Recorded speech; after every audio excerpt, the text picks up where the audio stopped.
Hi again, everyone. This is Matt Stolenwork, Distance Education Specialist. Thanks for joining me on today's blog post. Now, last Thursday, if you were following me, we set up your Moodle course and added resources like files and pages. Now, in today's blog post, we're going to create assignments in your Moodle course, and we're going to adjust the settings in those assignments to meet your needs. So, a Moodle assignment contains all the tools really that you need for the entire assignment process. You don't have to break it into multiple objects. You can describe the assignment to your students. You can provide the resources. You can describe your expectations. You can have students submit their assignments to make their submissions to the assignment, and you can give them grades and feedback all in one activity. There are really two types of objects you can add to a Moodle course just to get everything straightened out. The two types are resources and activities. Now, resources, like we added on Thursday, are passive content, things that are read or watched or listened to by a student, like a document or an image or a video or a sound file. Now, an assignment, which we're going to work on today, is an example of an activity, and that's more active content, something in which a student needs to respond to or create. So to add an activity, you start the same way as you would add a resource. You would go to the section. So right here, notice I've already created all of my resources. These are files and links and pages. And I want to start creating assignments. So this is my assignment section that I created Thursday. Just like adding a resource, I would click here to create an activity. So I select that, and I have all my list of all my activities followed by resources. So we did this on Thursday. So today we're going to do one type of activity, the assignment. And to create it, you select assignment and choose add. All right, and that brings us up to the assignment editing page. So here's my new assignment. I have the assignment name. So I'm going to go ahead and start adding stuff here. Now remember, just like with resources, you want your assignment name to be descriptive, you want it to be concise, and you want it to be unique. So I'm going to put mine in right here. Now remember, this wherever this will appear in your syllabus or in other activities, wherever that text appears, it will be linked to this actual activity, this assignment. So you want to make sure that this is a name you're not going to really want to change. All right, now the next item, which is these two items are required, is description. Now I'm not going to work on this right now. I'm gonna go back to it a little later. I'm going to go through the settings first and then come back to the description. So for this checkbox display description on course page, I'm going to leave that unchecked because I just think it creates clutter, and it'll be addressed inside the activity. Same with additional files. I've already added all my resources, so I really don't need to add any files here. I can use auto-linking to refer to files in my assignment. Now, there are three options for availability. Allows submissions from, lets you prevent students from submitting an assignment too early. They can still see the assignment description, they know what they're responsible for doing, they just can't turn it into you until a certain date. And you can disable it if you want, if you don't care about that. Same with due date. This is the date students this is the date that you set for them to turn it in on time. They can turn in an assignment after the due date. It'll just be marked late by Moodle, so you'll know who turned it in on time and who didn't. There's one third item, the cutoff date, and this is the deadline for students being able to actually submit the assignment. So you can actually have a cutoff date that's later than the due date if you want. Or you can just leave it disabled, and that gives students the opportunity to turn it in late anytime till the end of the semester. Okay, so we'll go to the next section, which is submission types. There are two ways to submit assignments online. The first one is online text. If you select that, what it does is allows the student to actually type their response directly into Moodle. It's a quick and easy way for a student to respond to your assignment. They can do it directly in Moodle, or they can paste it from their word processing document. They can also include formatting, just like you can with your resource, your descriptions. They can format their text. They can add links to external web pages. They can add images and media like audio and video. And once they've submitted it, it's pretty quick and easy for you to grade this within Moodle as well. You don't have to open a separate document to view it. It's actually embedded in Moodle. You can, if you want, you can enable a word limit that prevents students from submitting the assignment unless they're within that maximum number of words that you specify.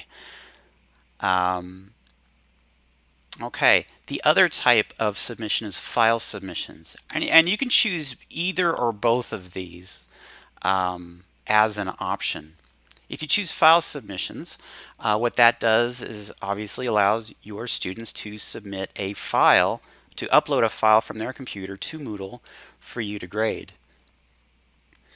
Now, you do need to download that document in order to view it and to mark it, but that gives you the option to archive these the student submissions offline. So if you want to grade them offline, you can do that.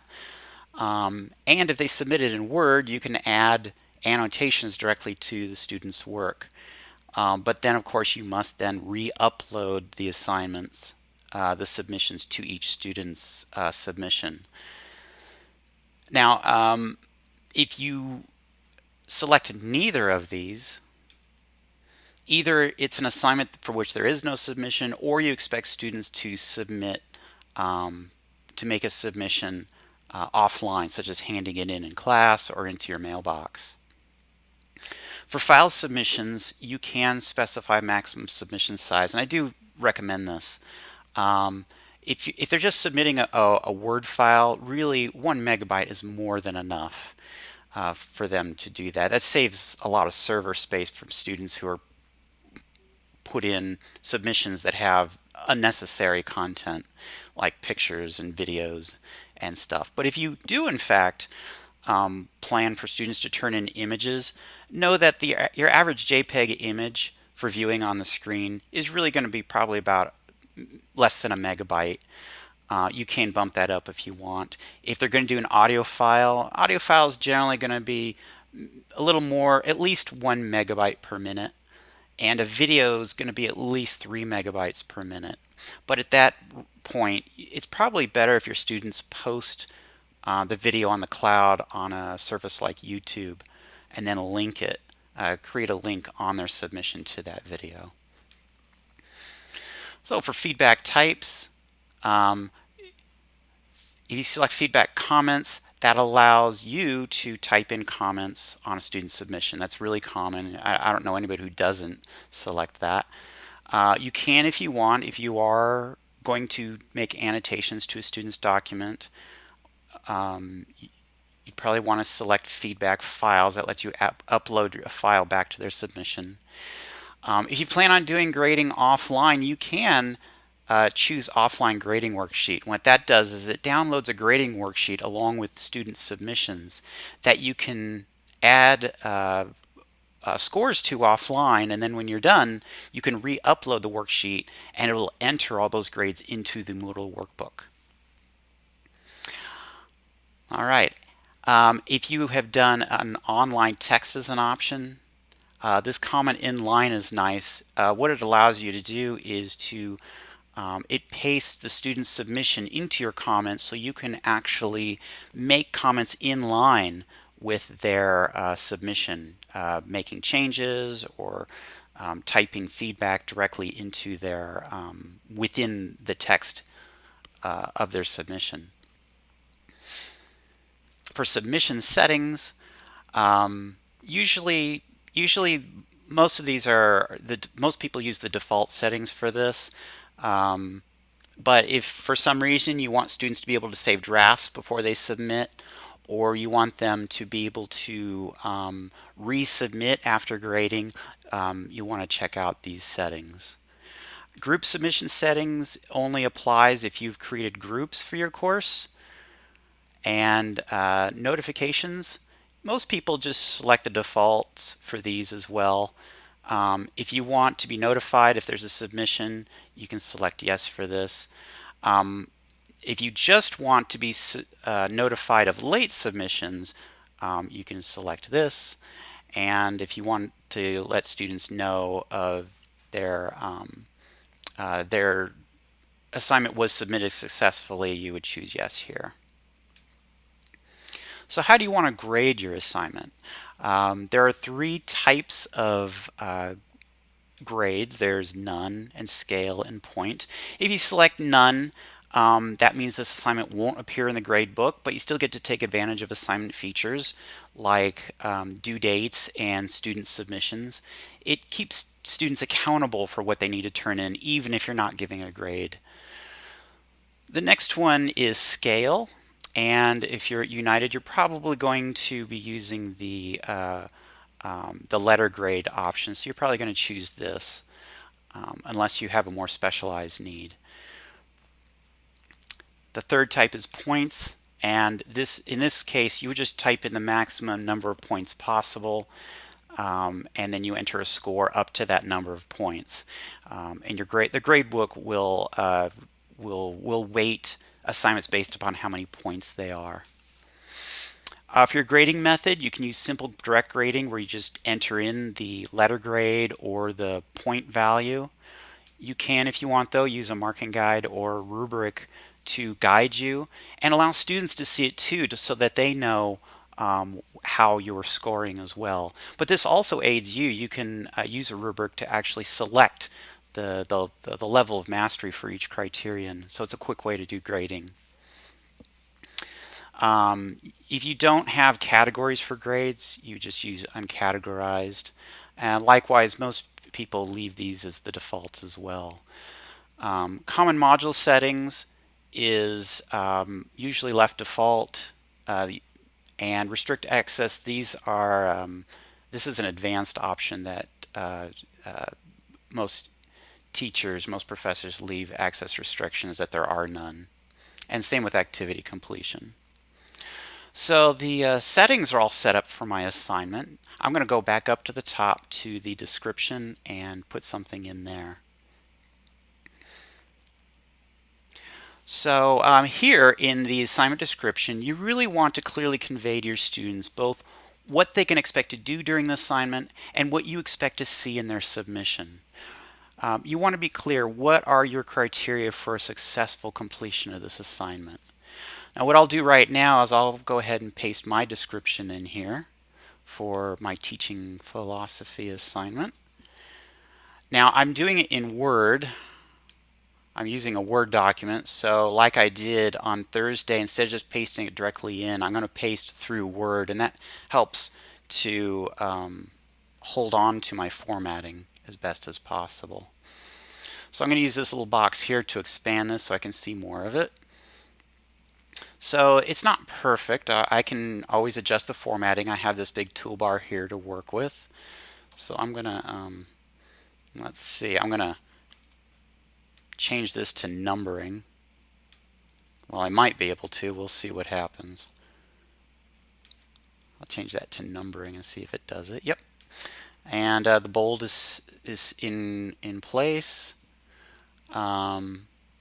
Okay, so I think this looks the way I want it.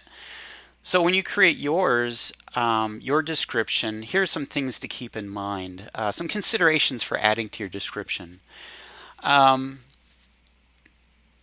First of all, you want a summary description of what students will do, just to lead them into what they'll be doing. You'll also want to include what content and materials that they will need in order to successfully complete this, and any procedure that they'll have to go through in order to complete the process of the assignment. If you have any guidelines, submission guidelines, like how they're to submit it, what methods by which they're going to submit it, you can add that too. I suggest you add that. If it's a file submission, let them know what types of files you want them to turn in, a PDF, a Word document. You might want to include how much time you would expect they'll need to complete the assignment so they can manage their time. And it's a good idea to include the date and time the assignment is due. You might have that elsewhere, but this is a good reinforcement for them. Okay, so I have everything done here. So what I'm going to do is go to the bottom and save this assignment. Now I can go back to the course, but I'm going to display it really quickly just to show what it looks like when I'm all done. So here's the description at the top, and the students are going to see this submission status and this add submission button at the bottom. And you can test this process if you want to, so you can see it how students are going to see it. So I'm going to go back to the page, to my course page, so I can see the assignment. There it is in the assignments section. Now remember, you want this text to be accurate, so that it becomes an auto link. If you need to edit just the name, you can click this button right here and you can change the name right here. Just make sure to hit the return key in order to confirm it, or the enter key, otherwise it won't take. If you want to edit the assignment, change any of the settings, you can choose this edit next to the assignment name and choose edit settings. Or if you happen to be inside the assignment, you can choose edit settings here. They'll both take you to the same place. You can edit the description and all the other settings. Okay, well that's it for assignments. Go ahead and add your own assignments to your course, but don't add any form discussion assignments yet. On Thursday, we'll cover the forms activity, and we'll do that then. Check to make sure that any references to any resources in your assignment descriptions are the same as the resource names, so that they'll become auto-linked inside your resources. And in a couple of weeks, we'll actually go over how to enter grades and feedback into the student assignments when they start submitting them. So this Thursday, coming up, we'll explore how to add form discussions to the course. But in the meantime, if you have any questions or any needs, please feel free to contact me. I'll see you again on Thursday.